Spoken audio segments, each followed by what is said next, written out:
or even in Australia and Japan. So today we have two speakers. Our first speaker is Yukiyo Nishida from Aberdeen, University of Aberdeen in Scotland, and our second presenter is Alexander Robinson from Chaucer College in Canterbury. And the first presentation is going to be related to kindergarten and also some practical origami instruction, whereas the second presentation relates to smartphone use in the EFL classroom. So without further ado, let's make a start. So Yukiyo, would you start your presentation? Thank you. Can everybody okay to see the slide? Yes. Yes. Yeah.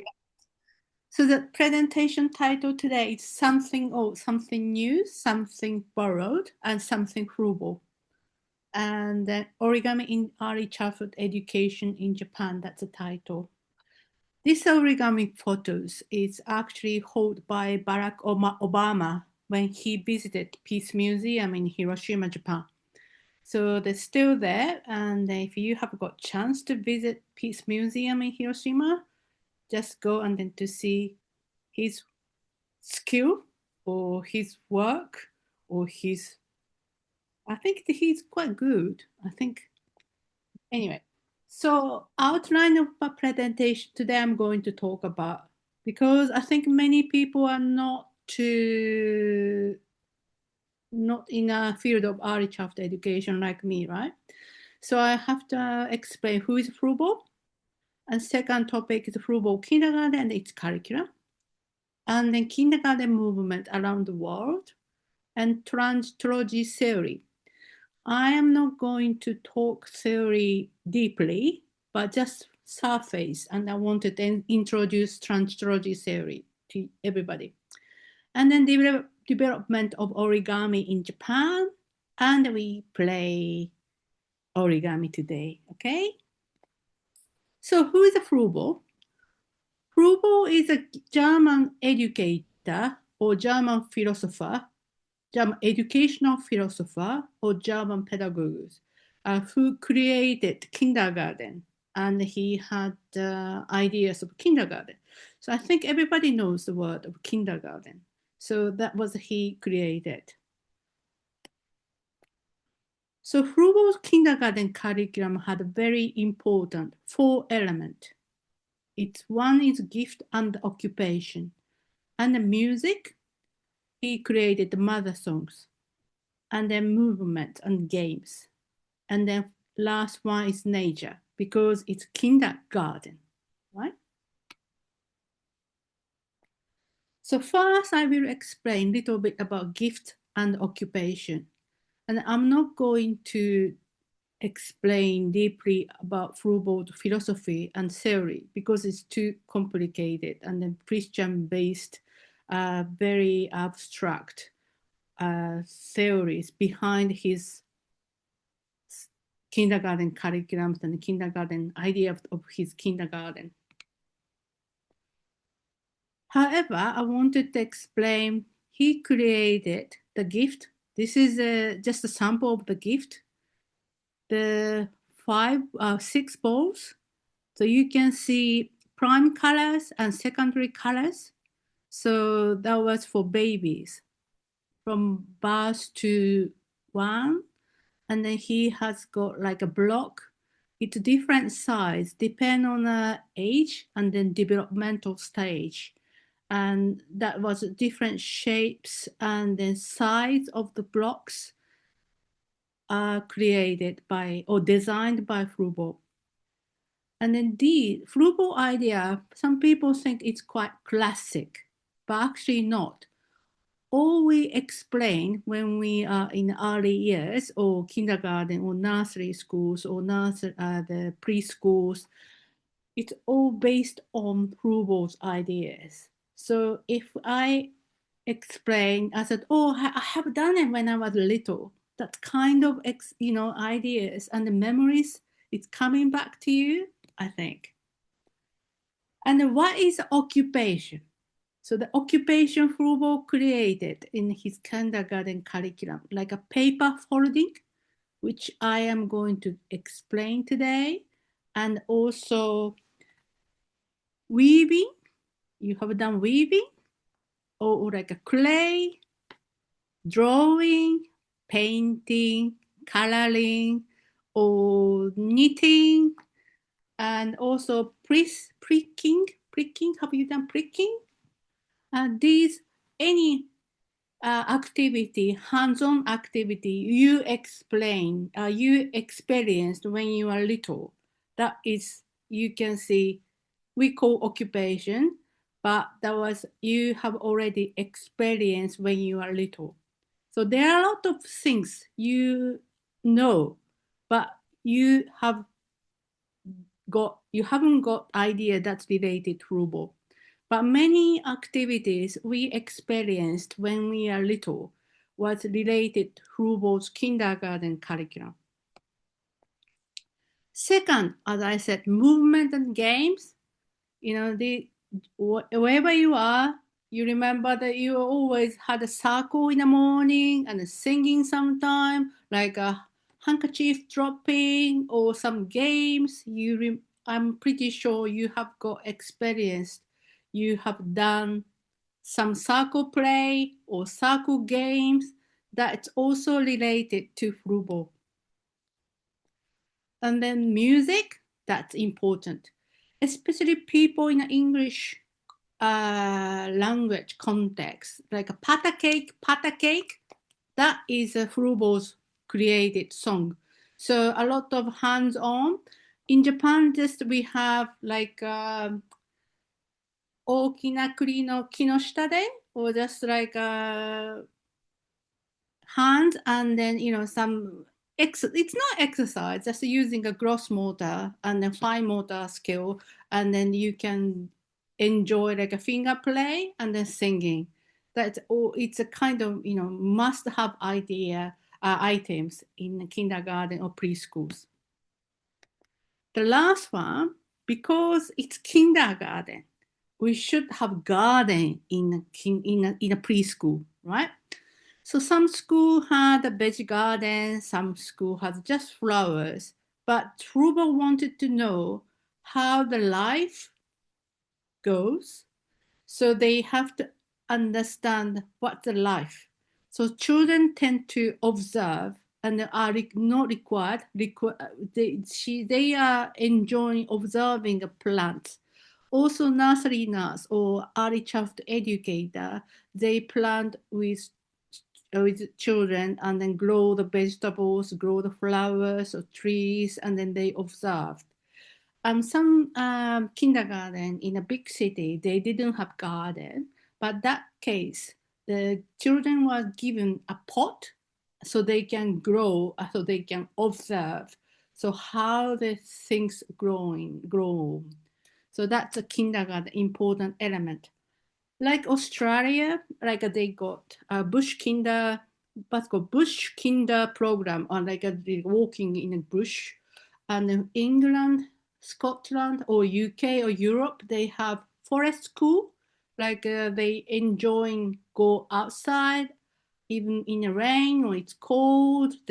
Children go to outside, but it's not just like going to park or just go some forest and then explore the nature. So those things, very familiar in Australia, bush kinder, in UK, Europe, it is forest school. That's very common these days because it's related United Nations SDGs, right? So their nature play a very, very persuaded children to understand importance of the global warming or some, the nature disasters. So children understand the importance of nature. So those things are, children are persuaded to learn climate change, global warming, and then it's part of early childhood curriculum. But in the 80s, 90s, when Froebel created kindergarten, that was the beginning of, he loved nature and he wanted children to understand the importance of nature. So, Froebel has got principle and motto. That was German, the common last and Kinderleben. English, we call come let us live with our children. And the important element of the kindergarten or Froebel's kindergarten is freedom with guidance. So children freely choose the play activities of whatever, the activities they want. And the educator, early childhood educator shouldn't be an instructor. They are the person, facilitator to give them a guidance. So play shouldn't be teacher-led. Play should be child-led or child-centered approaches. That's Froebel's motto. So kindergarten movement is everywhere. I'm pretty sure even you don't know who is Froebel, you know word of kindergarten. So means idea of kindergarten traveling around the world. So 4 photos are here. It's up left is England, and then next is Australia, and then right hand side bottom is Japan, and then left hand side bottom it's America. So idea of kindergarten traveled around in the 19th century after Froebel died, and then many Froebel had teacher training course as well. So many Froebelian, we call Froebelian, trained by Froebel, travel everywhere, all around the world. So it's a different ideas of Froebelian travel with Froebel's ideas. So kindergarten ideas all over the world, and everybody can see Froebel's ideas or the beginning of early childhood education. So I want to explain about Froebel's theory or Froebel's ideas. It's using traveling theory. This is a person called Edward Said, and then the world text, the text and then critic, that was the book. So what he's talking about or discuss about is people, ideas, theories, and criticism traveling all across time, space, and cultures, from person to person, situation to situation. This is side ideas of traveling theory. And this is idea is followed by Popkewitz, the American education scholar. It's very famous in America. He focused, his focus was Dewey, John Dewey. So how John Dewey's idea was accepted, or when John Dewey's idea or his idea traveled from around the world, how China accepted or understand Dewey's ideas, how Germany understand John Dewey's idea, how Japan understand John Dewey's idea, how Turkey does understand through the John Dewey's idea. That is very interesting book. If you are interested in this traveling theory, I highly recommend it to read Inventing the Modern Self and John Dewey. So how John Dewey's idea each country had, and then they accepted. And also traveling theory often used in sociology and in comparative education. There's a famous comparative education scholar, the Robert Cowen. He said, it moves, it morphs. So I mean, if something moves to somewhere, it will change. Okay, so maybe John Dewey's idea in America, from America to China, for example, how Chinese people see John Dewey's idea, right? This is traveling theory. Once trouble, the theory trouble, what happened? So I want to explain and then want to introduce the theory called transtrology. Transtrology theory, often seen in the sociology field, and then also comparative education and compare to something compare, but mainly the sociology field. Very important 3 elements about transtrology theory is: one is transfer, second translate, and third is transformation. Okay, remember, transfer, translate, and transformation. So what happened? Something moved. You remember traveling theory? Like side step theory, people, idea, traveling around. So if something move or transfer from A country to B country, when they are domesticated, some translation, new translation or translate, okay, translation is needed. After the translation completed, its transformation occurred. So some idea start from A to B, transfer, B place, they have new translation. And after translation, there should be a transformation. This is transtrology theory.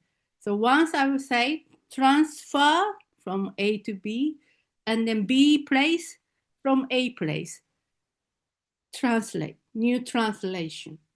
And then what happened when they are domesticated or planted new idea in a B place, needed transformation.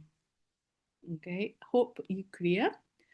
So, oh, it's too complicated. No, it's not too complicated. So I will give you a very simple, it's not theory, simple example.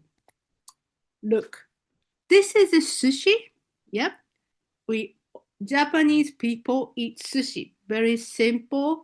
Some people think it's very beautiful in a presentation, sushi. So on the other hand, you can see the left hand side.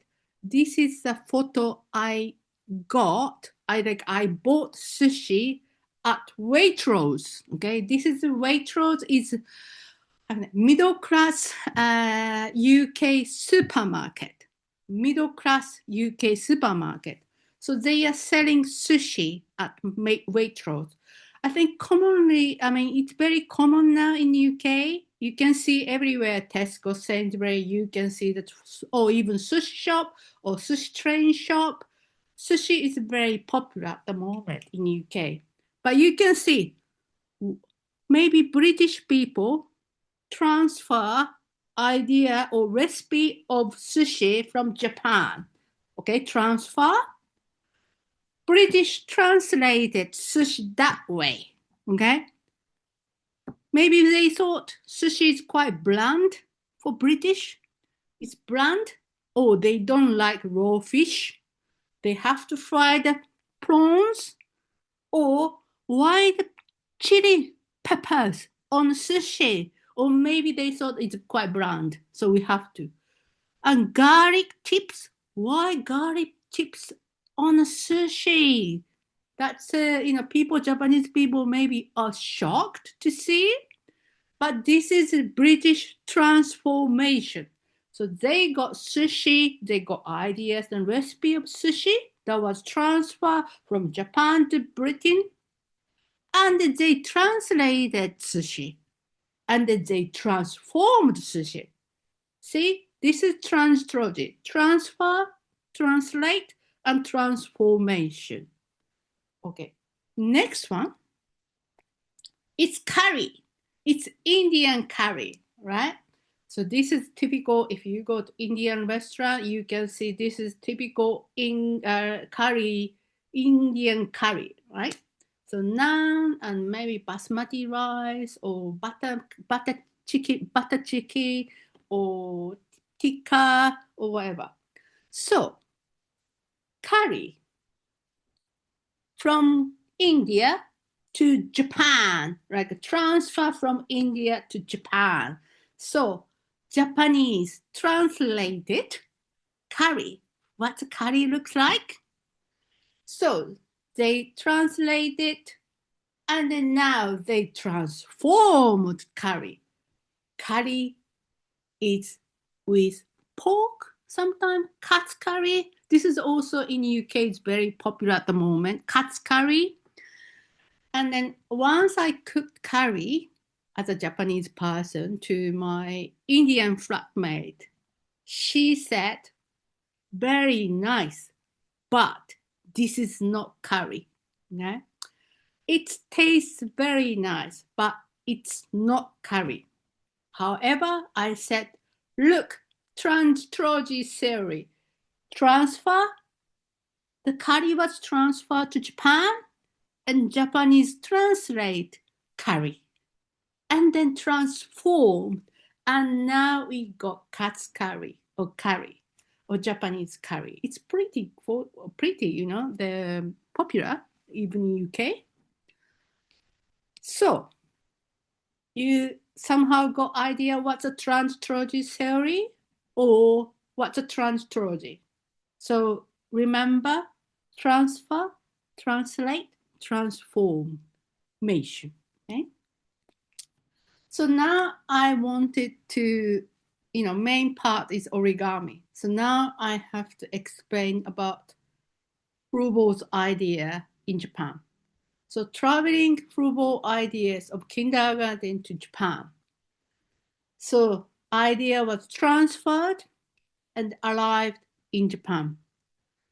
So 1868, when Japan opened their door to the West. 1872, we have Japanese kindergarten. Idea came from Germany and to establish Japanese kindergarten. And then Froebel idea was, of course, transferred and translated and transformed. And also the transtrogy theory, before I go to explain about the Japanese case. 4 books are very popular. I'm all one of the author of each book. And then how Froebel's idea of kindergarten transferred to the UK, for example, to Italy, France, Australia, New Zealand, America, Canada, or India. So each country has got different ideas and the reason why they wanted kindergarten, you know, the early childhood education. So how they translated, each country has different translation. And then also how they transformed. Each country has got different transformation. It's because of their need or society needs or educational policy needs or culturally. It's a different reason behind. So the Froebel idea, I mean, originally he created his idea in Germany. And then once transfer from Germany, each country has got different translation and different transformation.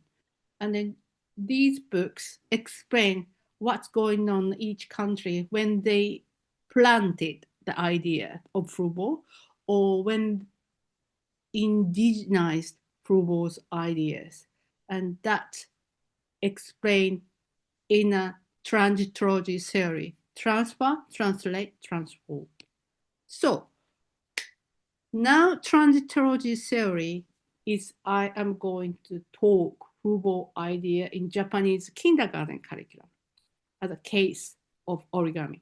Okay, so the 3rd of March is a Girls' Day, and I'm pretty sure now all Japanese kindergartens in Japan is children holding 2 dolls and then display somewhere because it's a big cultural Girls' Day or like a Girls' Day, March 3rd.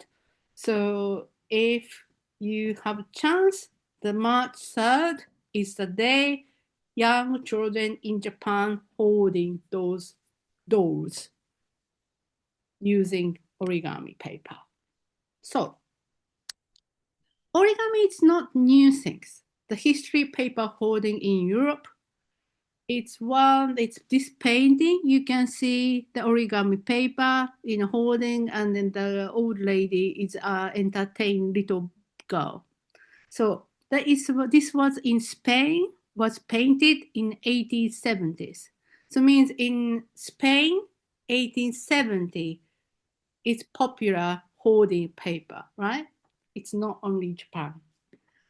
And then the left-hand side, if the German background or German culture, if you know the German culture, this is a Froebel star. Before Christmas in Germany, they call Froebel star. They hold Froebel star and then decorate Christmas tree. So it's not new things. It's long history. The paper holding is a long history in Europe. And this is a Froebel's paper holding. So there was manuals the Froebel created as a part of occupation. You remember that I explained before that part of his kindergarten curriculum, that occupation, paper holding in occupations. So the Froebel had idea of paper holding is very important for the children's play. So that was his curriculum has got origami, but it didn't say origami, paper folding. So in Japan, it's something old, something old. It's, I didn't explain well. Something old, something new, something borrowed, something blue. It's a marriage. When bride, they get married, they should have something old, something new, something borrowed, and something blue. So my title was something old, something new, something Froebel. I think something new, something old, something borrowed, something Froebel. So it's marriage between Germany and Japan. That was I wanted to say. So something old, the history of origami in Japan. So the origami was imported from China in the 7th century, between 7th and 8th centuries. There was ritual activities. It's not entertainment activities, ritual.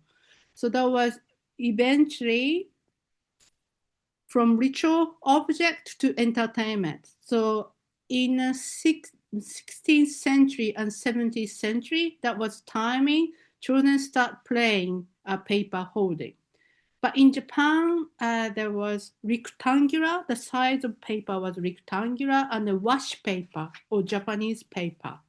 So now it's not like what we have.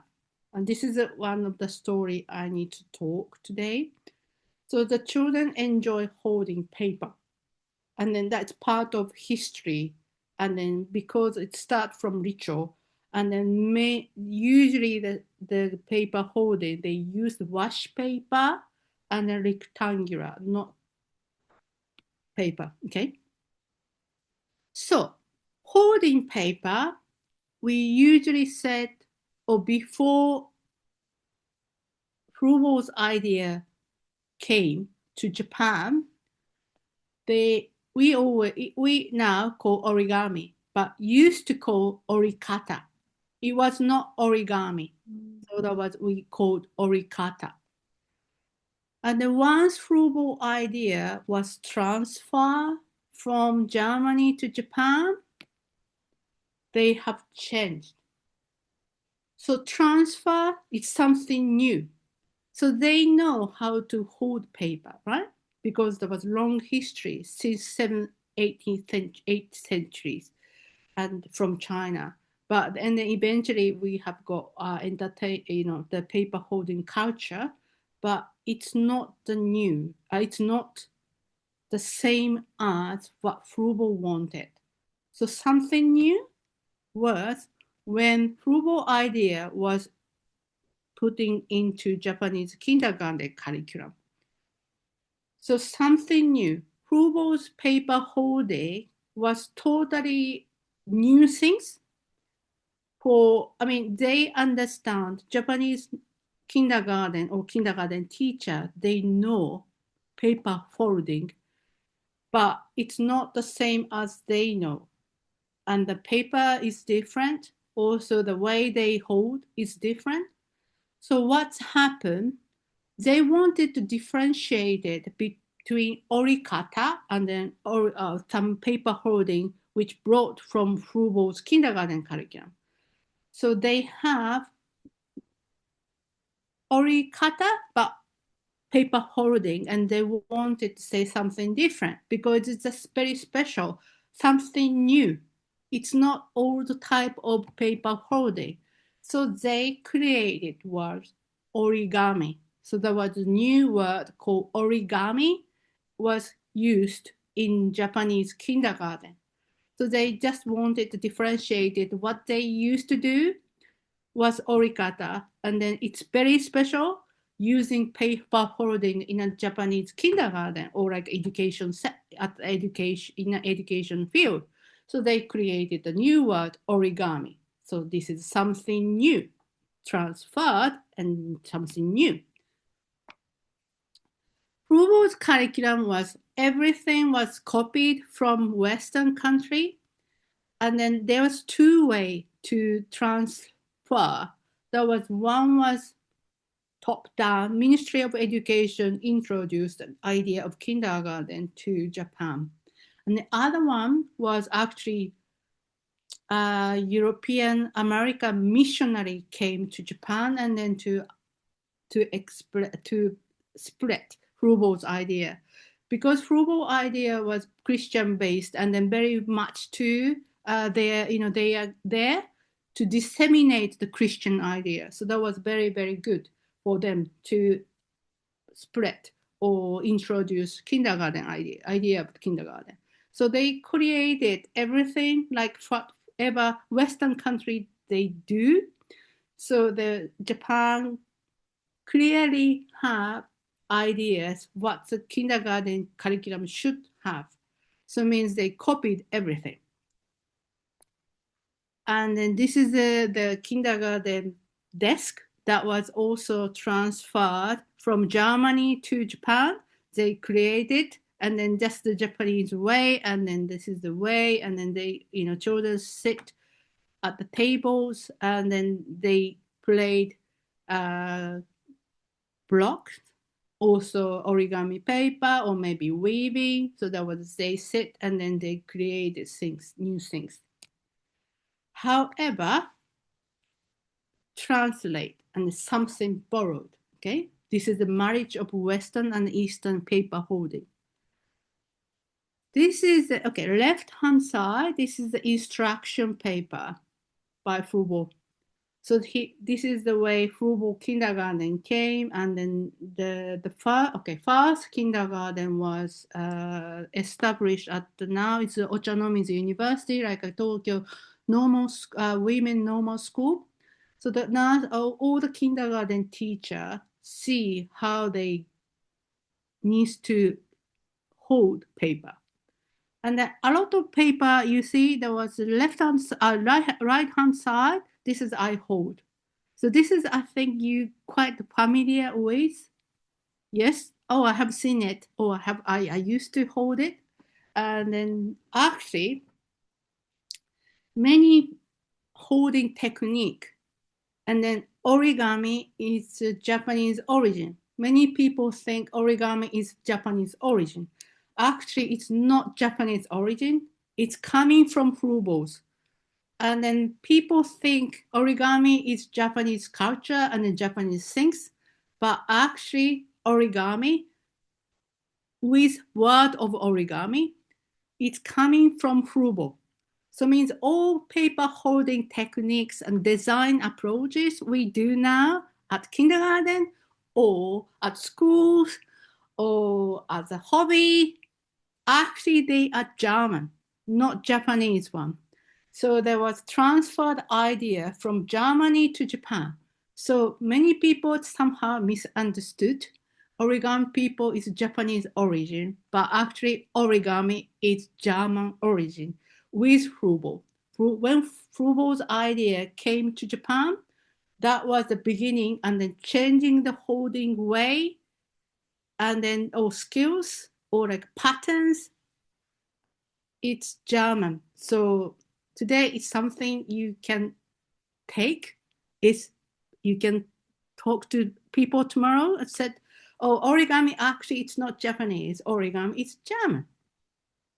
So German style origami paper holding style is now we using in Japan, and many people think it's Japanese origin, but actually not Japanese origin. So transformation, something Froebel. You know this origami paper we use, very popular, like a 20 centimeters, right? And then this is origami paper. It's popular. I think everybody today, and then they now ready for activities, like 2 sheets of paper I requested. In the middle, there was called Brints. That Brints holding, this is a Froebel holding, Froebel paper holding technique we call Brints. And then at Tokyo normal schools, women's normal schools, kindergarten, so first Japanese kindergarten, they wanted to make paper, make this holding nicely, beautifully for children. So they thought we should do something, right? So this is a transformation. So as I said, when we using word orikata or paper folding for entertainment in the 70s, 18th century, our paper was rectangular. So what's not origami paper we have now. And to create Froebel holding Brints technique, they thought, so first Japanese kindergarten teachers, they thought, it could be one side is colored and the other side is white. So the paper we always see as origami paper, that was transformed by Japanese kindergarten teachers. So something Froebel, so they had idea, like focus on the origami paper. They see there's a paper folding activity in a Froebel curriculum. So they wanted to use that idea and translate it, and then to how they, these Brints holding makes pretty.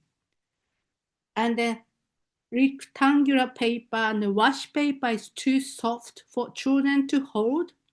So they think, what's the best way to create this Brints? So now they have their translation, and then transformation is the origami paper we know. One side is colored, one side is white.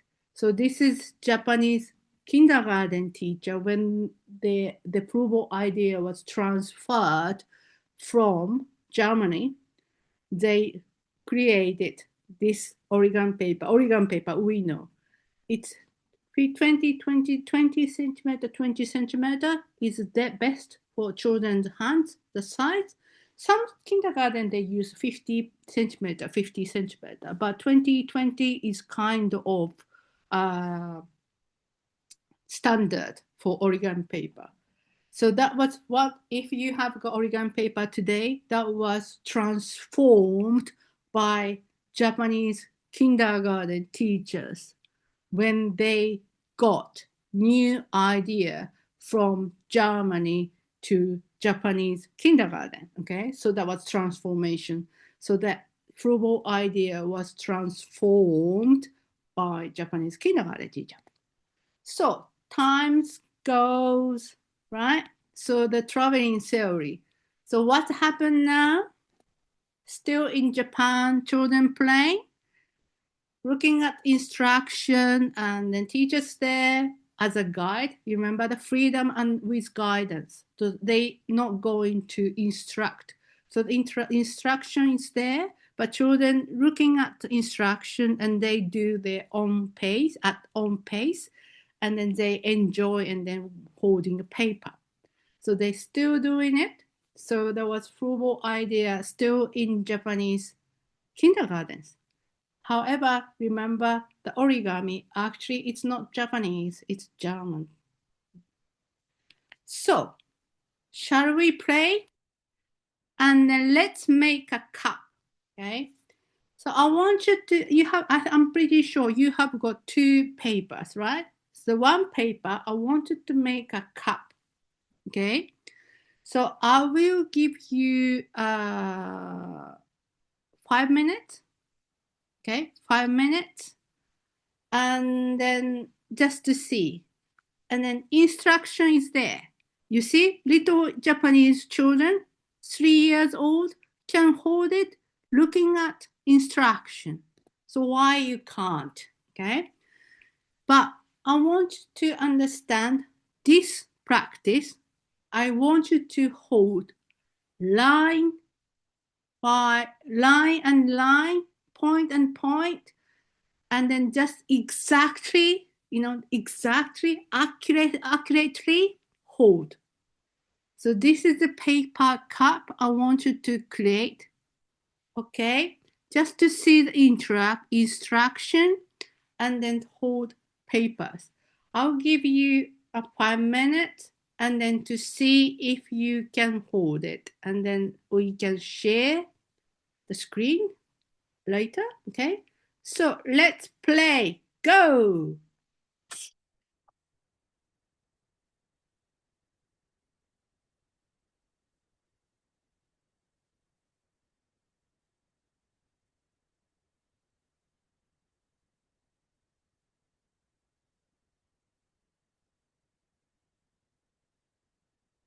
Remember exactly line and line, point and point, accurate, and then correctly, precisely hold.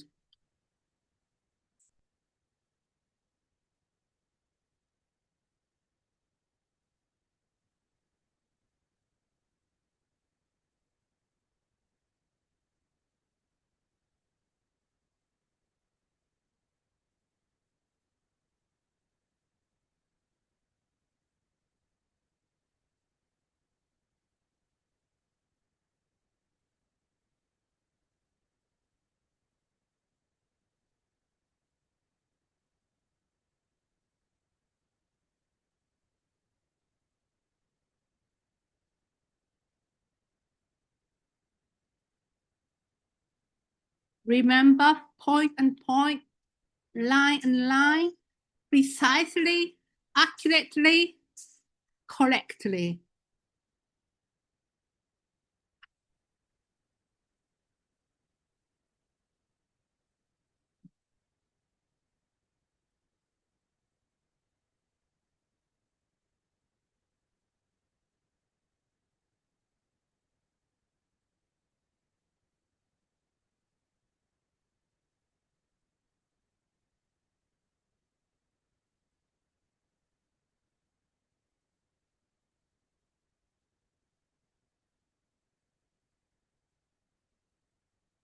Point, point, line and line, accurately, precisely, and correctly.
Okay, everybody, let me share.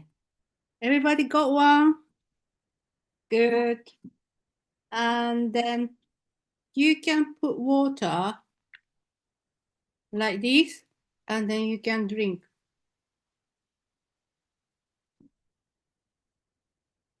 So keep it. So next one, we're going to the other one.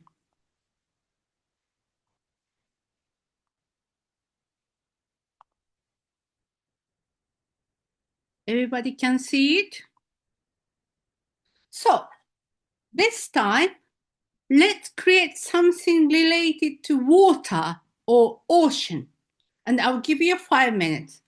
And then promise me, please don't use Google or YouTube. Just use your imagination and then create and hold something related to water or ocean. Okay? 5 minutes, anything.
Okay, how things going? Everybody got something?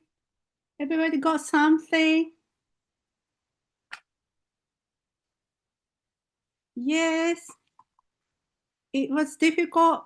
Which one you liked? Got something? Everybody got something? Hopefully you create something. Okay. So that is going to share again and then to make conclusion. Okay. Which one you really liked? Its first one is two different approaches. One is, so you can ask student how accurately they can hold paper. So it's more like how much they can follow the instruction or like problem solving. Second one is we try and then to be and to ask student to be creative. So its creativity is the key. And then first one is problem solving or like following the instruction. The second one is we want student to be a creative. So it's one just a piece of paper. However, two different sort of approaches. So you can just one paper, and then you can change the approaches and then to change your pedagogy. So as a conclusion, there was Michael Sadler is in UK at the conference. There was education minister at the time. He said, "How far can we learn anything of practical values from the study of foreign countries?" So this is ideas of the comparative education. When you got idea from different countries, how would you like to create new things? So this is I want you to understand how would you like to transfer, translate, or transform into something practice when you learn something new. So for example, we did origami and then the origami activities, but how when you teach origami or when you want to implement something origami activity, how would you like to translate activities and then transform activities? So it's up to you. So depend on the student, depend on the area you are teaching. So each country, each region, or each areas, each community, they should have different values, cultures, or like even students are different. So transfer, translate, transformation is very important. So I hope something new you get today, and then you can transform your original practice and then transform your practice. So this is the end of my presentation, and then this is references I used. Hope you enjoy Saturday morning or Saturday evening wherever you are. Okay, thank you so much for listening my presentation. Thank you very much, Dr. Yukiyo Nishida.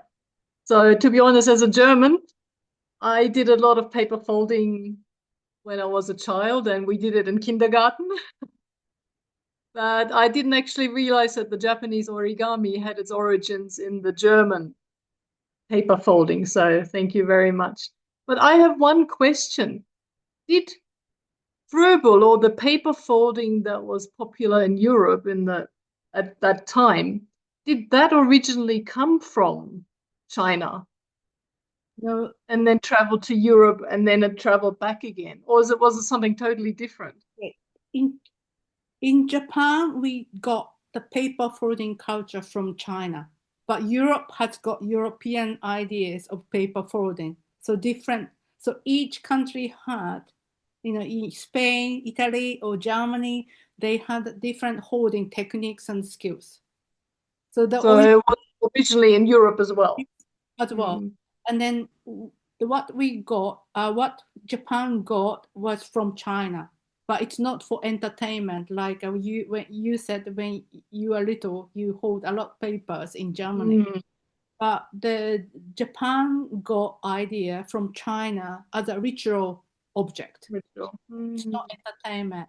But paper holding, like we learned, I think you learned in Germany, we are similar one because our holding techniques and styles is coming from Germany. Germany. Hmm. So even the kite and the cranes, all stuff coming from Germany, not from Japanese origin. So it means I always said, oh, German people should proud of themselves.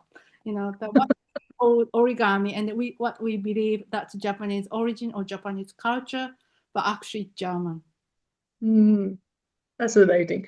So, does anybody else have any questions to Dr. Nishida? Yes, please. Could I? Uh, oh, Ah, certainly. yes. Thank you very much for this opportunity today. I have one question. When a child gets frustrated and they want to give up, when folding a paper because she or he doesn't know how to make a good way in a good way. So what do you do or what do you say to help them for keep trying? Oh, okay. Before, like as an early child person, we usually has got like the lines before we start Ah, the practice. I So see. it's not like that. Okay, so some lines to guide children to hold, so children can hold it. So we Ah, prepare before we just go. We just like because we are all grown up. So I have just said, okay, you have to follow and then to read the instruction and then hold. oh, I see. To teach little young the children, Ah, we yes. have got lines before we start so they can hold lines, right? Okay. Prepare a lot, or like we can show the children how to do it. But normally I think having line on the paper helped young children to hold. Oh, thank you very much.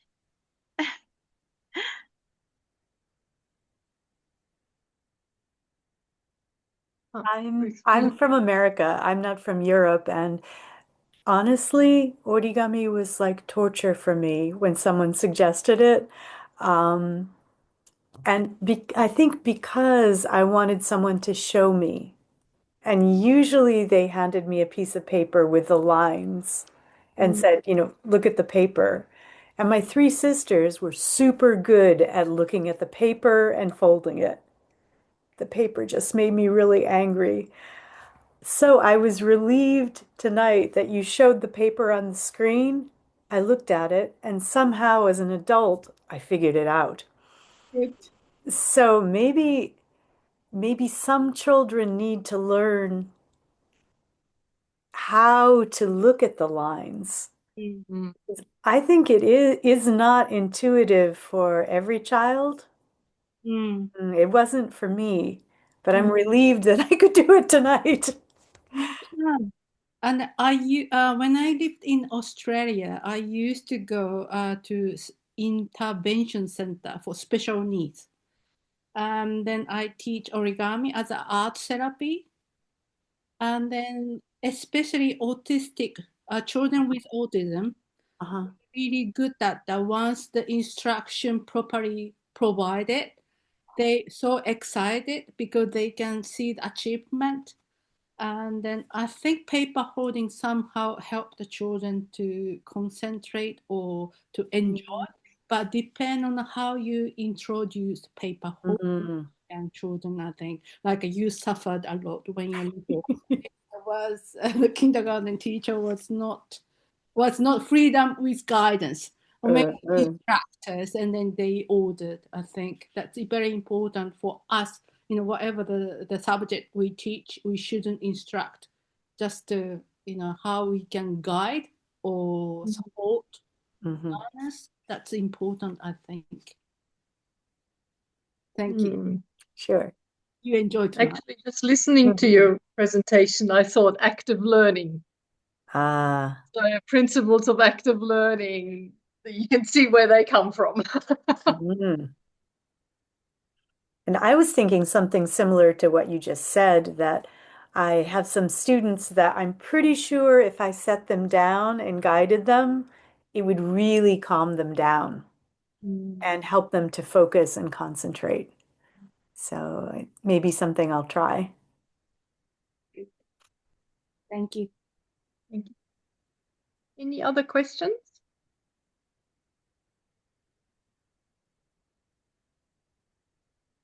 So how about we have a quick 5-minute break? But first of all, so thank you very much, Yukiyo, for your Yeah. fascinating presentation. It was great. You enjoyed it. Thank you. Good. So shall we have a quick break and then come back at, I won't say 9:10 because it's not 9:10 in Australia. So I mean in Japan. So 4 minutes. 7:10. Okay. 7:10. So let's have a quick break.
Hey, I think we are now ready for our second presentation by Alex Robinson, and it will be very interesting, I think, to hear about mobile phone use in the classroom, because I think all of us are sort of wondering what is the best way to use mobile phones these days if the students have got them in class. Sometimes we tell them to put them away totally, sometimes we use them. So it'll be interesting to hear from Alex what his thoughts are on the matter. So over to you, Alex. Thank you. Okie doke. Good morning, good afternoon, good evening, good night, wherever you are in the world. I'm Alex Robinson. I'm Director of Studies here at Chaucer College, Canterbury. So we'll be looking at phone use in the classroom.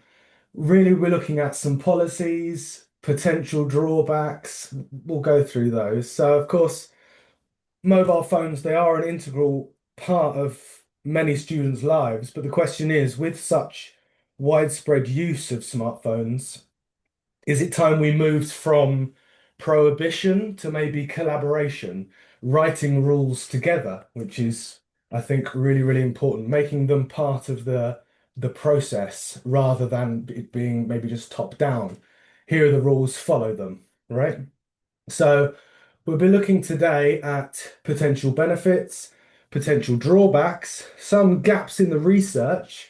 So a lot of the data I'll be presenting is from my own research and a dissertation written on mobile phone use, the student voice in the classroom. So co-developing mobile phone rules and policies around that, and how, if we can adapt a policy with student help, what that might look like. So let's have a look at some potential benefits. Of course, we've got authentic language access. So the phones give instant access to real-world English, dictionaries, pronunciation models, videos, authentic texts. This supports vocabulary, reading with subtitles, listening, noticing language in context. Of course, students watching Netflix, TikTok, Instagram, it's in their day-to-day lives. So should we put it in their day-to-day learning?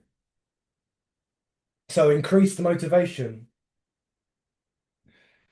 So using familiar technology can increase engagement. So students often respond more positively when the learning tools reflect how they already interact with language outside the classroom.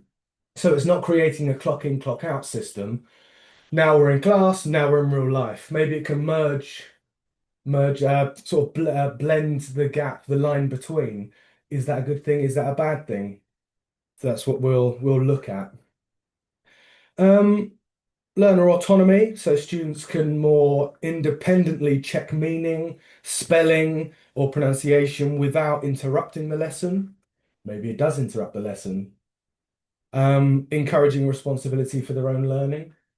So I just want to say before we get into everything is that there is no right or wrong. You have to do what's best for your school, what's best for your students, what's best for you, what you're most comfortable with. I'm not saying don't use them. I'm not saying do use them all the time. You use them how you think is best. I'm just giving some tools that might help you to come to that conclusion in a more principled manner. Interactive learning. So allowing quizzes, polls, language games, collaborative tasks. Of course, we can all scan a QR code and two students could write a paper together online. Of course, there's loads of different, is that a good thing? Preemptive text, all these kind of things. And also promote more active participation rather than just passive learning, passive listening. Differentiation. So in mixed ability classes, phones allow students to access support at their own level. And of course, when you're reading something, they would naturally differentiate for themselves, enabling the same task to work for stronger and weaker students, not just differentiating the work here, which is important, it's differentiating the outcome. Inclusion and accessibility, translation tools, text-to-speech, visual aids can support learners with different needs without singling them out. I think that's quite important. although differentiation really shouldn't single out anyway.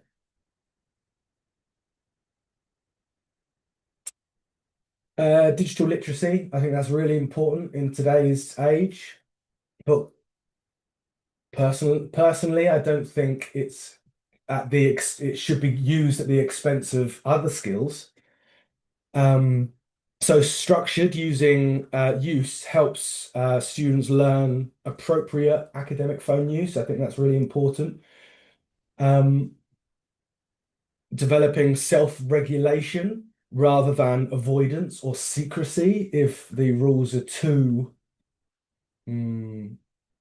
strict, maybe. We'll look at that later. And real world relevance. So using the phone bridges the gap between classroom learning and real life language use, making the learning feel more practical and meaningful. But remember, each one of these benefits has a negative. Something might get lost along the way. So of course we could say, I never used phones in school and I turned out fine. But these are different times. Socially, economically, technologically, of course, with educational expectations, cultural shifts, legal safeguarding changes. So the guidelines for phone use need to reflect the changing times. Mobile phone, the technology was either unavailable or not as ubiquitous in earlier generations. Now it is.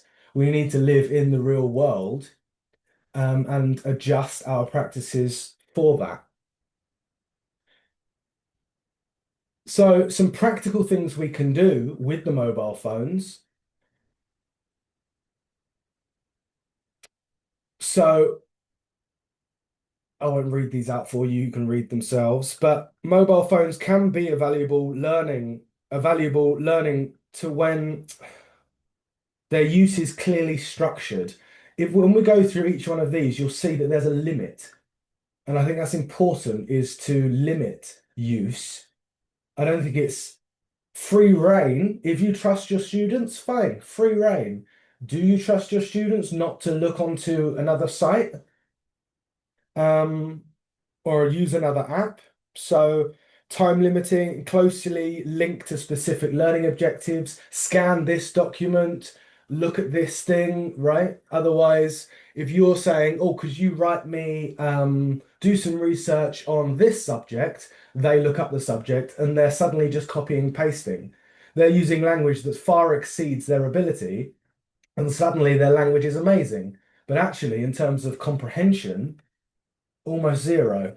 So you have to, I think limiting is really important here.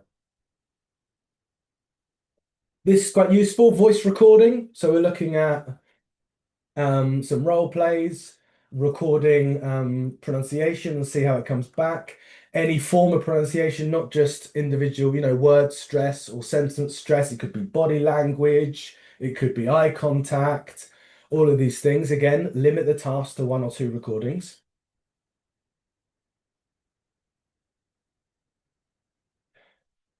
Phone-based vocabulary tasks, take photos of objects, of signs, describe them in English. You could get students to strike a pose, they take a picture, and then they have to describe to the next person how everyone posed, off the top of my head. But again, you have to think of safeguarding reasons here. You have to think of whether they're under 18, over 18, get permission. Of course, you can't take pictures on your personal mobile. Do you have a work phone? There's lots of things to think about when we bring a phone into the classroom. So this is why people more comfortably or feel more comfortable when they say no classroom, no phones at all.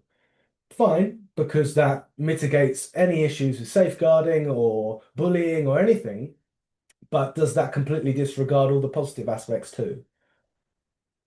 Could be QR code reading. They, as I said, scan a QR code that 2 students work on a document together.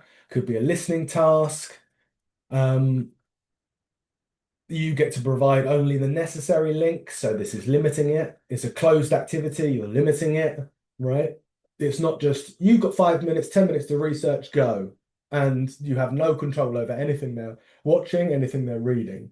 So I think it's important to, although I don't like the word control, giving them a limit or giving them a clear direction, I think is a better way to put it, right? A clear direction, a clear learning objective. What is a function? Why are they using their phone in class? That needs to be clear and it needs to be limited so you can at least direct the language use. Online polls and quizzes, I'm sure you've all used Kahoot or any quizzes. You'll do a quiz in a minute by scanning with your phone a QR code, takes you to a quiz about phone use. As I said, collaborative writing, assign clear roles, very important, fixed writing time to prevent drift.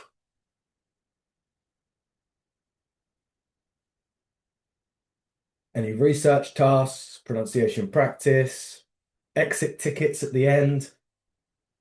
You can't leave a class, until you've done this reflection task or until you've completed this exit task, exit ticket, right? But what I think is really important here, really important to note, is learned helplessness. Students needing their phone for every query. For example, they should be able to work out the meaning of a word from context. It may work in real life scenarios where they can use their phone to scan things, but it's not going to work during an exam when you're not allowed a phone. All right. And of course, the problem with exams is they don't necessarily reflect real world use, but that's always been the case. So I think every time a student doesn't know a word, oh, I'll look on my phone, they're not thinking anymore. Google is thinking. ChatGPT is thinking. Does that mean every time if they have free access to their phones, does that mean their cognitive processing is reduced? Does it mean problem solving is reduced? I say yes, because at what point are they thinking, or is it purely Google, purely ChatGPT or whatever AI they use or whatever search bar they use, right?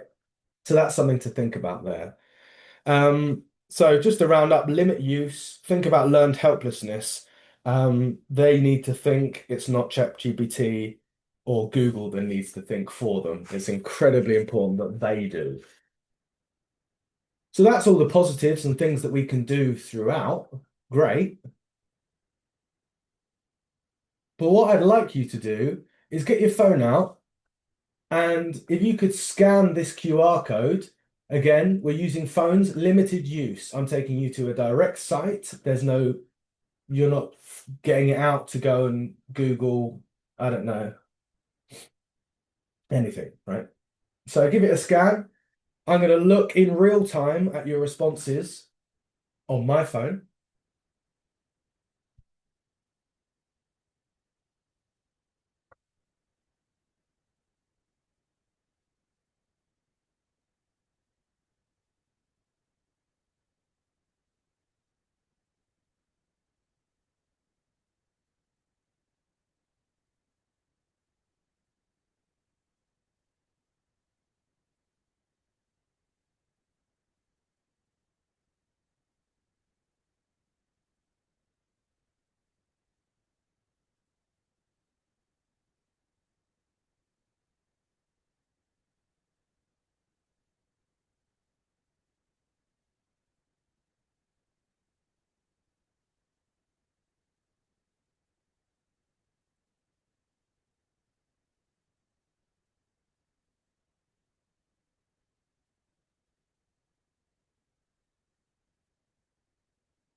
Okay, so from what has been completed so far, oh, it's updating. Do you allow phones in class? Oh, updating again. 4 say no, 3 say yes.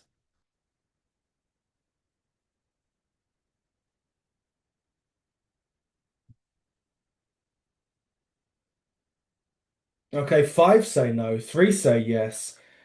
Does it align with your, oh, very interesting. Do you allow phones in class? 3 say yes. Does this align with your institute's policy? 8, all of you said yes, but 5 said no to allowing them in class, but the school allows them in class, which is interesting. The majority do it for research, no voice recordings, no collaborative writing, which is interesting. Translation apps, okay, maybe a bit of learned helplessness, dictionary, all are useful. I'm not saying it's wrong, but just think about learned helplessness, which is important. Could they learn from, if we're talking about social learning, so we're thinking about Vygotsky, maybe you need to think about how they could learn from another student, or they could learn from you. And to ask the question, they need to formulate a question, more language, natural language use. Teachers aware, all of the teachers aware of the policy, that's good. Do they regularly review mobile phone use with staff and students? 4 of you said yes, 4 of you said no. Do students follow your policy? 5 said yes, 3 said no. Do the teachers consistently follow your policy? 1 of you said no, so not all teachers. If students don't follow the rules, is the punishment consistent?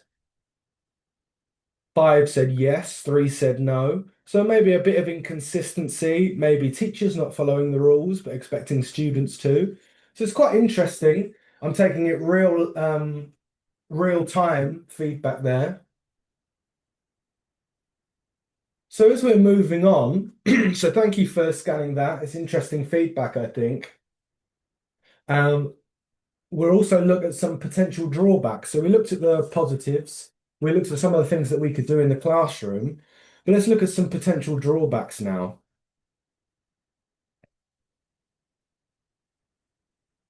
Of course, biggest one, distraction and off-task behavior. So phones can easily draw attention away from learning. As teachers, we absolutely know this, particularly through social media, messaging, gaming. Even when students intend to use them for academic purposes, the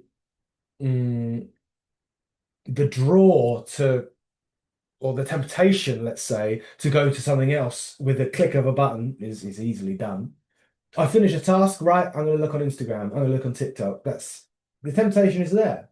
We can't ignore that. Huge one. Not just with the formatting and the algorithms here. We're looking at TikTok and Instagram and things, 5-7 second videos. We're reducing the attention span of students. I say we. Apps are reducing the attention span. So the presence of mobile phones can reduce concentration. Multitasking is a huge one, divides attention and can prevent deep processing, I think is really important to point out here. They get involved in a task, they develop, you scaffold, and they build, you take the scaffold away, and boom, they should be able to be doing the task alone, right? So if we're looking at, again, Vygotsky, the zone of proximal development, what they can do with help, whether it's you or another student, and then they should be able to do what they can do without help. If they don't have deep processing of learning input, the language input, it's going to become difficult to use that in a more freer pushed output aspect of the lesson. Superficial learning, quick online answers may discourage sustained thinking or problem solving, leading to surface level engagement, as I said, not deep processing, rather than meaningful language use.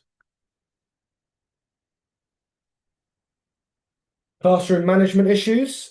Managing phone use requires constant monitoring, exhausting for teachers, which can interrupt lesson flow and place additional demands on the teachers. It might be, oh, you need to put the phone, we'll have a phone box. That's fine. If you want to look after £10,000 worth of phone, you do that. It could be that the phone box is, I can see the phone box, and so can the students. So the distraction is still visible. Having it in their pocket, they can feel it. They feel a vibration from a message, or now that's a distraction. They might even look at it, but they might hear a vibration, they might hear a noise. That's a distraction. And the teachers will have to manage that. It's exhausting.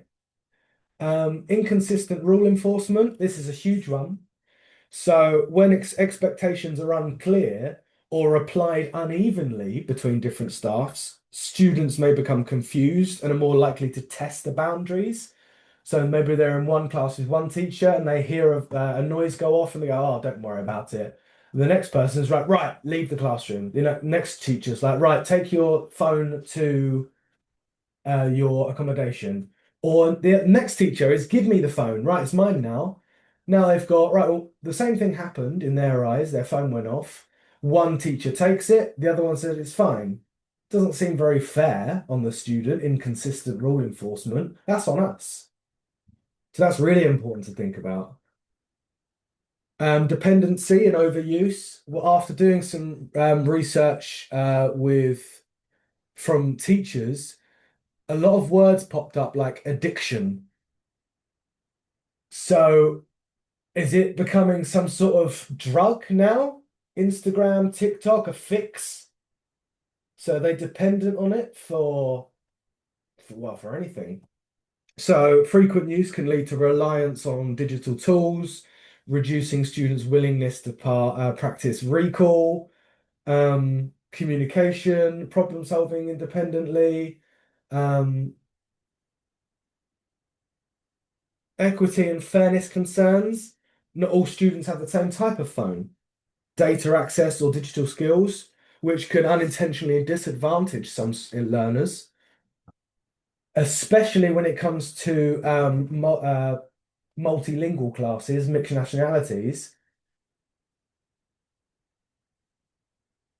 If we're looking at different backgrounds, economic backgrounds, things like that. And can foster learned helplessness. I spoke about that. They may look up answers instead of thinking critically. It weakens their problem-solving skills, independent thinking, resilience. I think that's an important one. And that can also lend into reduced attention, especially if they don't have resilience because every 5 minutes they're stopping, no deeper learning. So that's something to think about. So we look at a gap in research now. So there's very little research you could probably directly related to co-developing mobile phone rules. Most importantly, there's co-developing rules, behavioral rules. So research in behavioral management consistently show that involving students in developing rules not only increases buy-in, but also fosters ownership and responsibility. So this leads to better adherence and implementation. So studies by Reed in 2010, by Mullin in 2020, among others, found that students that when they helped shape behavior policy, they better understood the rules. They understood the consequences and rewards, and which supported higher behavioral standards. So if co-development has proven effective in improving behavior rule adherence, it's likely that a similar result would occur for mobile phone policy rules. So this is better with long-term students because logistically you can't develop the rules with students for every short stay, every week you're doing it with them. It's a waste of time as well. But certainly making them aware of it, I think, is really important. So we could look at co-developing some rules. So this information is from my own cross-sectional action research using sort of mixed methods here.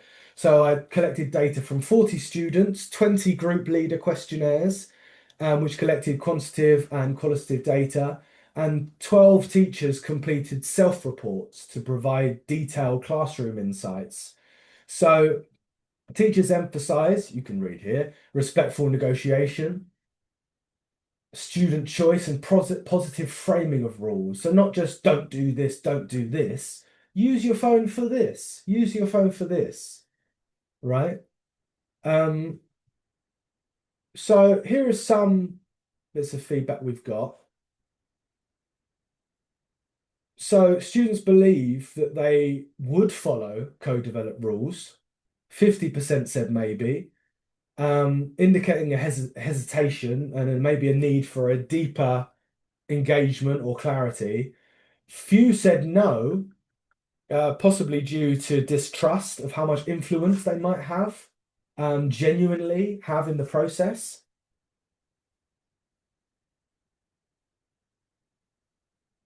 We look at distractions. Students are aware that their phones distract them.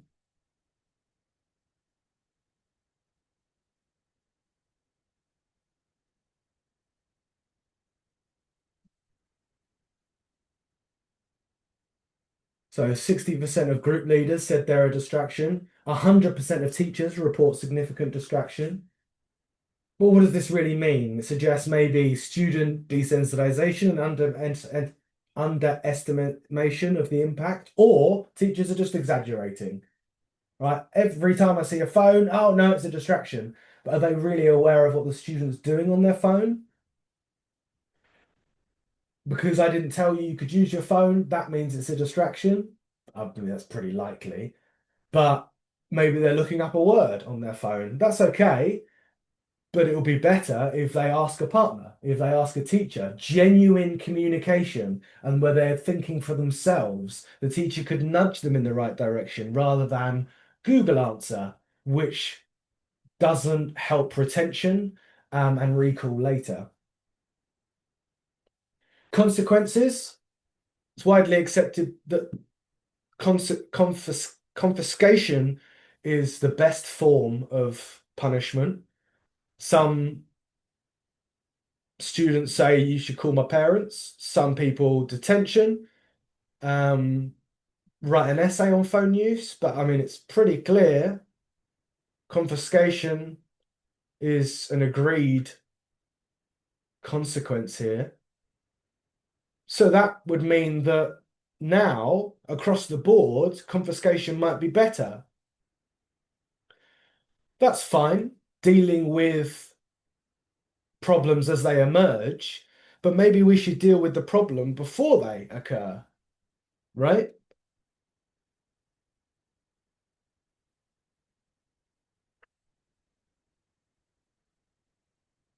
Oh, got some questions possibly. Let's have a look. Yeah, phones for research during exams and quizzes. All will be confiscated. Writing is a difficult skill, absolutely. Yeah, well, I absolutely agree. Phones possibly shouldn't be used for collaborative writing because there's no penmanship there. With predictive text, there's no spelling. We could only use. Oh, that means. Yeah, relying on AI. Yeah, just looking through your comments here, lack of deep processing, extremely important. You're absolutely right. I can still hear my son defending his phone use. Absolutely, yeah. What's interesting though is when we ask students how long they spend on their phones, to say 6 hours a day for me, if that's a norm for them and it's not shocking, for me, that's pretty shocking. All right, let's move on. So we've got a little bit of a discussion point here. So think about the mobile phone policy at your institution. Are there agreed consequences? That's less likely. The teacher has authority, you can do what you want, but maybe if the student's moving from class to class, is that fair on them? How do you deal with phone use in your classroom?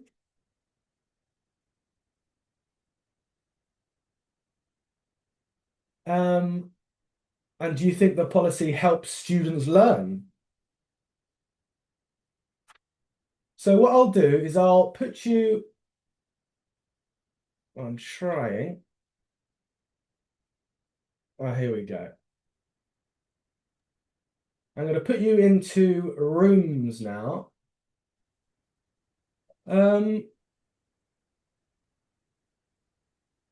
can someone give me authority to put people in rooms? Because it doesn't seem to be an option here for me.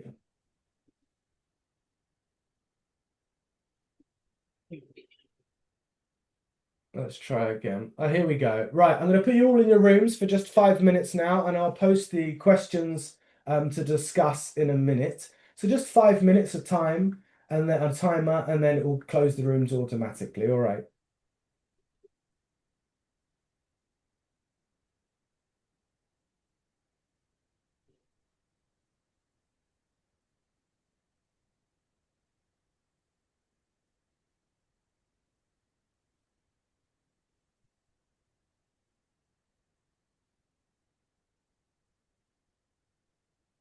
So just press join, and it should be fine.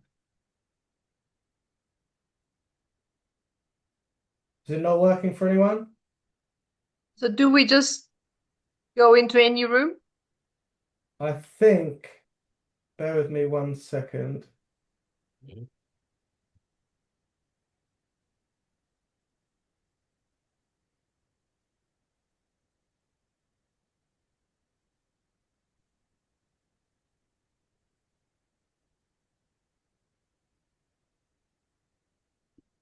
Okay, there we go.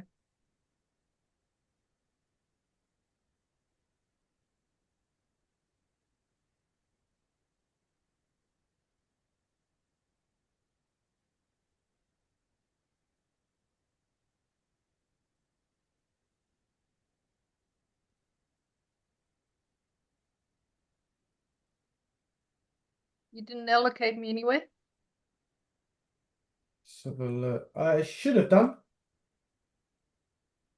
Where am I? Room 6 only has one person. Yeah, I think some people haven't joined, so I'm going to move to there.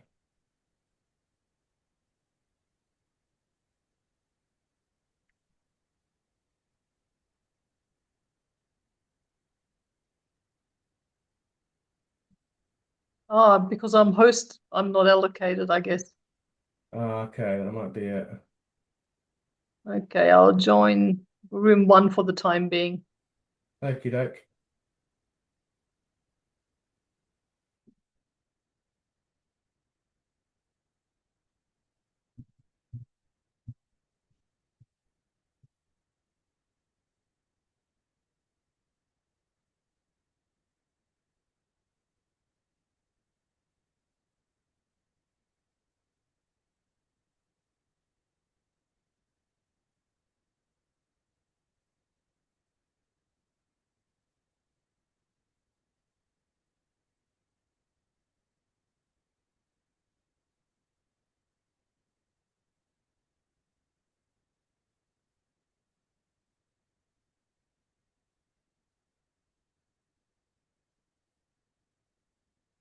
Don't know what happened there. What's that? I went in there, but there was nobody in there.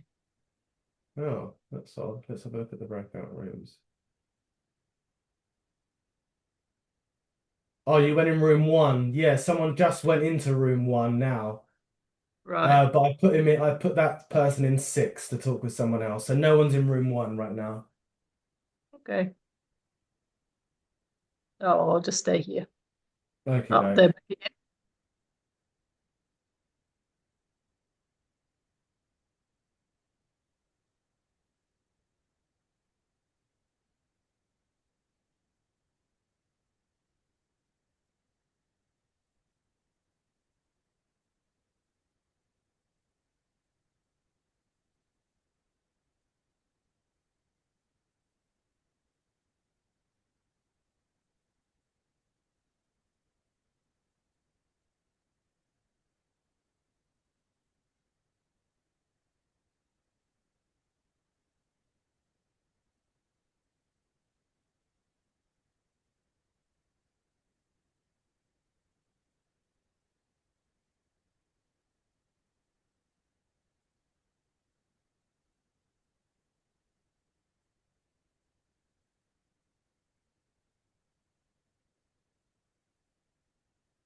I didn't know origami was made in Germany. No, I didn't know there was that split there. That was quite interesting. I looked a little bit in the break, and it was saying that the material was made in Germany. The material was made in China. The designs were made in Germany, and then it was made popular from Japan.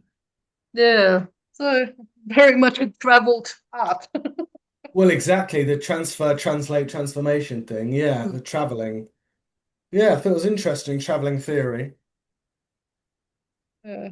'Cause I mean, in Germany, we did a lot of folding and stuff, but it was different kind of folding to what they did in Japan. So that was interesting too. Sure. Yeah, all we did was paper aeroplanes, and I don't even remember doing that. Yeah, here they all come again. Did you call them back? No, it should just stop in 5 minutes, but Oh, okay. they're coming back.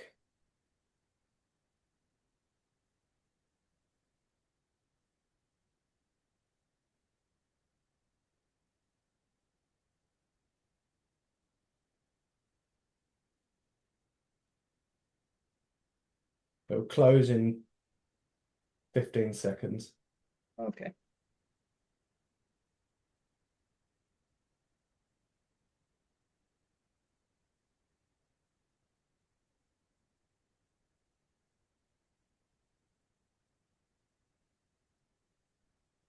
Okay, folks, just give me a thumbs up if it went okay. Did you manage to talk to someone, see the questions and things? Yeah? Well, that's good. Okay.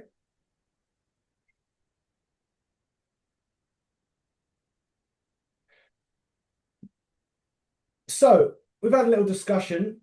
I've collected some data from the QR code as well. So, when we're looking at policies, whether co-developed or not, let's have a look at why most of them fail. Right? So, first of all, phones often allowed in the classroom but not permitted for use. Well, that seems a bit unfair. Creates constant temptation, creates hidden use, and places unrealistic expectations on the student's self-control. You've got younger students who have always had phones, and then suddenly we say, oh, you can have them on you, but you can't use them. It's not very fair on them. That's why most of them fail, I think. Do you have a place to store them? And we found that asking group leaders to look after the phones put too much responsibility on them, puts too much responsibility on the teachers as well. And as I said, £10,000 worth of phone, 10 phones alone, if they're about £1,000 iPhones, that's 10,000. You can get a class of 15, you can get a group of 20, 30, 40, 50, 60. I don't think that's very fair on a group leader to have that much money to look after. The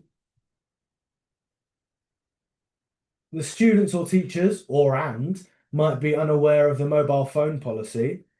So this lack of awareness, many students don't fully understand the rules, so maybe leading to accidental or deliberate violations of the rules, especially if they're strict. Again, most policies fail because of inconsistent enforcement of rules. So this is policy versus practice, really, isn't it? Different teachers may apply rules differently, causing confusion and testing of boundaries. Playing teachers off against each other. Well, this teacher said that I could have them. Well, this teacher said that I couldn't. This teacher said that, it becomes like that. How can a student follow rules if they constantly change? Policies imposed without student input can sometimes feel unfair or arbitrary for the student themselves.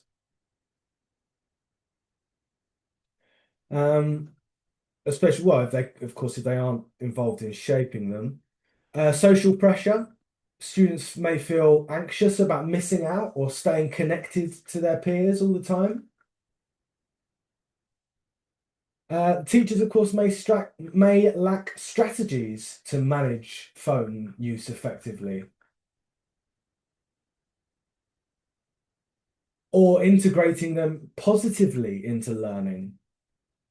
And punishments may backfire. Harsh consequences may encourage defiance, secretive phone use rather than responsible behavior. I think that's a huge one. You're not allowed to use your phone, but like you can have it on you at all times, right? And when you're outside of the classroom, especially for us, if we've got lots of nationalities walking around and the shared language is English, how much natural English use is going to occur if they're just on their phones all the time? We're lucky though, we have accommodation on site. So most policies are created top down. No one has any input apart from the senior management. And can we, by that I mean, do students stay long enough to make an impact? So can we actually, is it logistically possible? Do they understand school routines and culture? Are they here for long enough? Can you use a class representative? Are they mature enough? Is there time in the day to run a focus group? So that's can we? Should we involve them in the development of mobile phone rules? Will it benefit them or burden them? How will it affect staff? Are all student groups represented? So these are the things that we need to think about. I'm not going to even give an answer if every school is slightly different. Some schools don't have accommodation on site. They've got to walk across the road. Some are fine with having boxes. Some students have their own lockers. So these are some of the things you need to think about if you're thinking about phone rules in the classroom, phone rules outside of the classroom. Lots of things going on.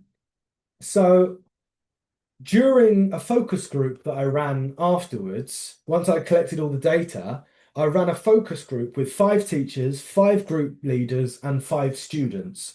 We reviewed the questionnaires and self-report data, and they agreed on the following rules. Notice as well how the language is graded down so all students can understand. It's all very well you writing rules in your own vernacular and your own register, but if students don't understand them, there's a problem straight away. So everyone needs to understand them for better adherence to the rules. So our rules here now are mobile phones must be left in your rooms. That means, and that's fine because they're on site. They're 2-minute walk away from the classroom. If a student brings a phone, that's fine. Go back to the class, go back to your room and put it there. I don't want to see it. There's no confiscation. There's no phone box. Just go and take it there. I don't want to see it again. And also, when it comes to their break, they have to go back to their room to get it. So it's creating a bit of distance between the phone and the student, which means they're more likely to go, oh, I can't be bothered, actually. I'm just going to get a coffee, use the toilet, talk to my friends. We've seen that far more than a student running back to message and then leave it in and running back to class. They can't be bothered. They should only be brought to class if the teacher says it's okay. So if there's a particular task or a particular time, they must follow the rules of the teacher. If you bring your phone to class without teacher's permission, it will be confiscated or you will be asked to put your phone back in your room. Again, even this creates a bit of inconsistency, unfortunately. I tell my teachers just to tell them to put it back in their room. Non-academic use result in it being confiscated. Again, this is the problem. If they are allowed to bring a phone to class and they're in the class and they're using it in a non-academic way, they'll take it away. So there are 2 things that a teacher can do there. Of course, for safeguarding reasons, let's say, 20, 30 years ago, no students would have a phone anyway. But now, for safeguarding reasons, it's better for them to have their phone in case they get lost, Google Maps, all that kind of thing, right? So it's actually put upon us that they must have their phone for their excursion. So some of our policies. Now, once we've created these rules, this affected our policy at Chaucer College. I will also add that it's important, these rules that we've set down, it is important to check with the teachers to see how this is going regularly.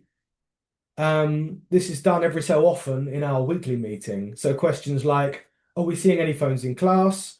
What's the impact we're seeing on student interaction, participation, language development? Just seeing how things are going, because we can adjust the rules if necessary, if they're not working. We need to see if they're working, these rules. Motivation, and go from there. So our policy now has changed. So have a quick read of that one.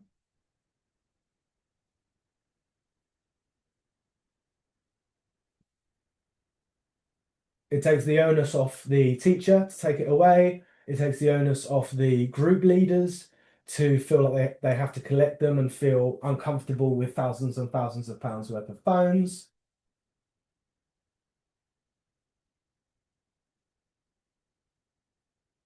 Again, it already feels like contradictory. It becomes quite difficult.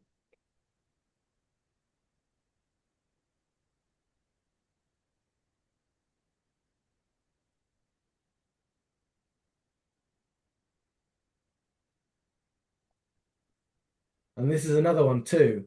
The staff have the power to search student phones as set out in the Department of Education's guidance on searching, screening, and confiscation. If we think there's online bullying or inappropriate pictures, we reserve the right to search through the student's phone if we think that's a concern of ours.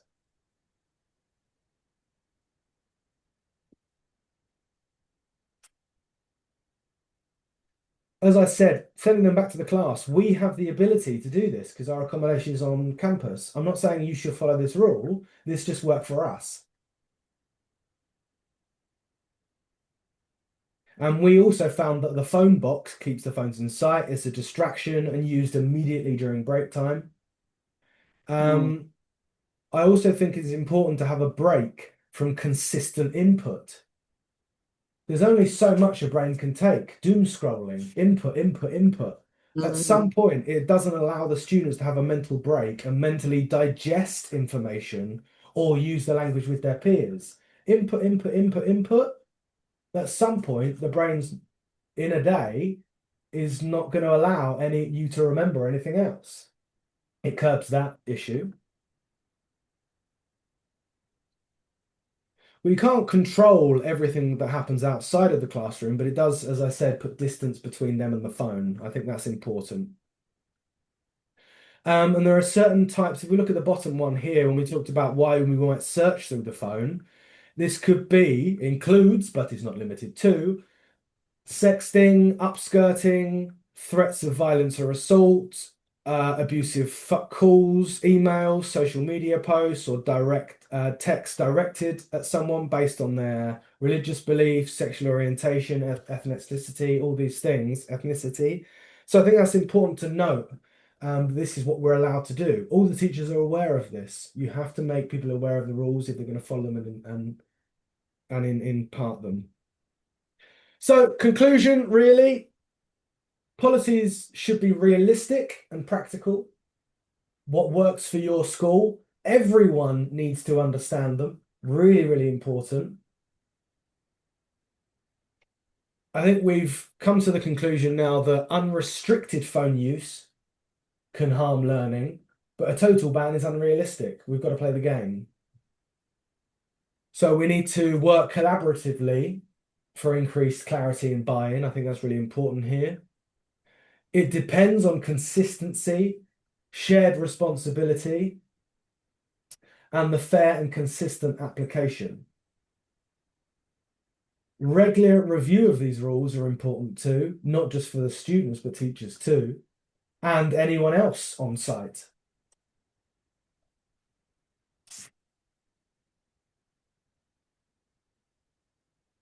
So I think we're all done, really. Were there any questions before I end the presentation? I like your last picture there. It epitomizes it, doesn't it? Basic tasks can't be done anymore. But I think we can't ban them and we need to use them. But as you said, like having them use them without restriction doesn't seem to work either, because some students just don't have that self-control. So I'm teaching university students, so I see that, but I'm sure if you're teaching younger students, it's a different story yet again. I'm actually curious, like, for example, Ruth, you teach at a language school. What are your policies like for smartphones? Oh, I'm laughing because I teach in the country in Japan and I teach small groups of kids, and they're good kids, they're well-behaved kids. They know they shouldn't take their phones out. I have the opposite problem. I have to convince my junior high students they need to take their phones out because they're not allowed to do this at their regular schools. They have no skills. You have to understand also, Gabi, you understand this, but the keyboards are totally different. So, Alexander, you're talking about a universal keyboard with English letters, whereas the Japanese keyboard, it's even a different way of inputting. You're sliding your fingers rather than tapping. So I have to start with the basics of teaching my kids to hold the phone differently and tap, and it's very awkward for them. And they're very reluctant to use it in English. So my issue would be getting them to use their phones in English rather than Japanese, because it's so time consuming and no, it's so non-intuitive for them.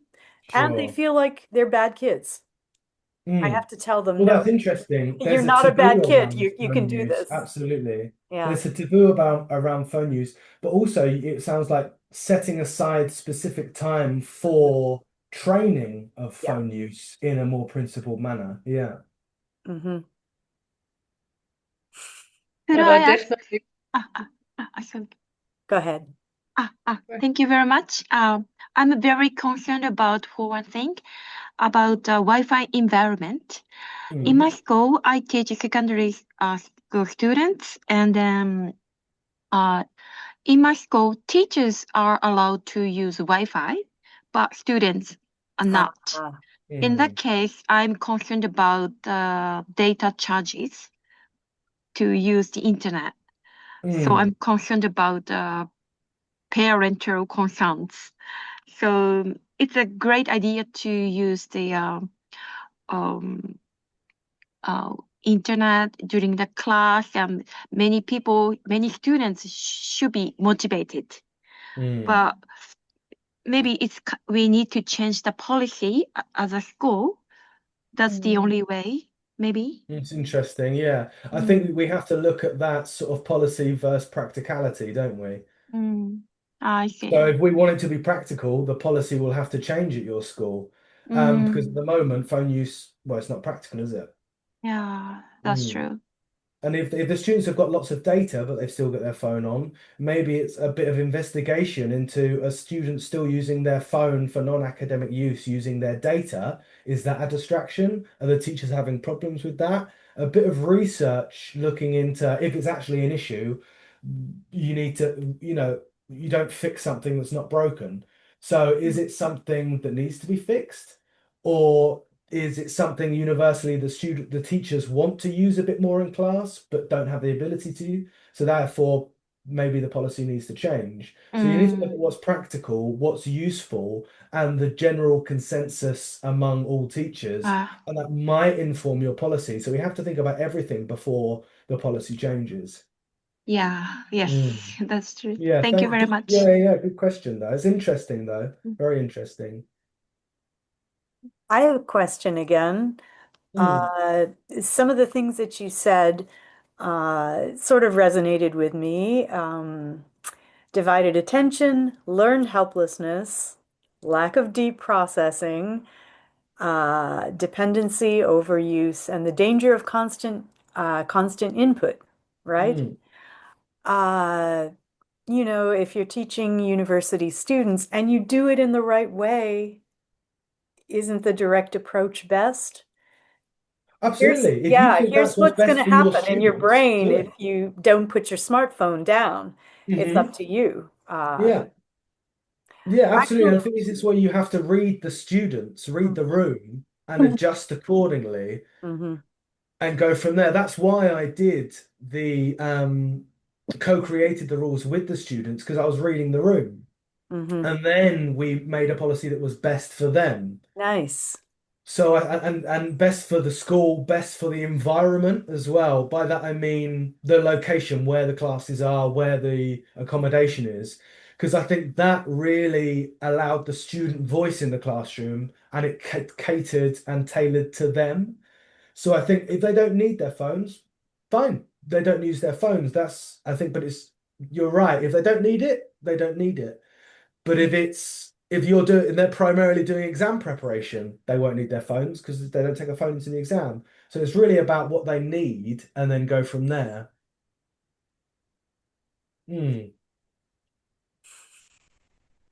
Well, it's definitely the idea of co-developing policy, isn't it? I think that's really important, and to suit that environment and to suit, even if it's, for example, that particular course or that particular class. So it's all related to I the think I had environment. a question that was sent upon application for this. Where is that question, Gabby? Right at the beginning, isn't it? That should be right in the beginning of the chat. Here we go. When phones are used for learning activities, some students may use them off task. If that happens, what step-by-step response helps keep things calm and consistent? Well, I think preparation before the incident, not just dealing with them as they emerge. So you're dealing with them at a different level. But if you're dealing with them in the class, I think that's already too late. Of course, deal with it, but by consistency, I think we've established that consistent rules. Put your phone away with any behavioral issue. Don't make it a big thing. Focus on the positives. Well done, everybody else, but could you do this for me, please? Thank you. And then that's done. No big deal over bad behavior, but it's certainly consistency before. And teachers are trained to respond consistently in class. As well. So step by step happens before they should think it should. And any off-task temptation is removed if it's not in the classroom in the first place. Really. Yeah. Are there any questions moving forward? Okay, thank you, Setsuko, for coming. Yeah. I notice you have to go. Thank you, everyone. Well, thank you very much, Alex. Thank you, folks. It's really interesting. Actually, thank you both for insightful presentations. So I think phone use, there will be more stories to come, won't there? As phones just keep on changing and changing. But yes, I want to thank everybody for joining us tonight, and thank you so much to the excuse me, members. may I say one word? Yes. Yeah. Yes, Hi, Yoko, everyone. go ahead. I'm Yoko Takano. Actually, I am JAO 2026 International Conference Chair. So don't forget to submit your proposal. Deadline is March 8th. Especially JAO Junior have the discount ticket. You can get the discount ticket to see and your presentation on Saturday and Sunday. And then also, I and Amy Brown are conference chair and prepare for the special Nagoya night and also event. So therefore, I really wanted to invite you to share your practices, research, and also classroom activity. And also, I will invite maybe 200 internship university students to help Judge Junior. So don't forget to submit the proposal and then see you in Nagoya. Please come, 来てください. Thank you. Yeah. Okay, so if you're interested in GELT in November, please check out the chat and put in a presentation if you're in Japan at that time.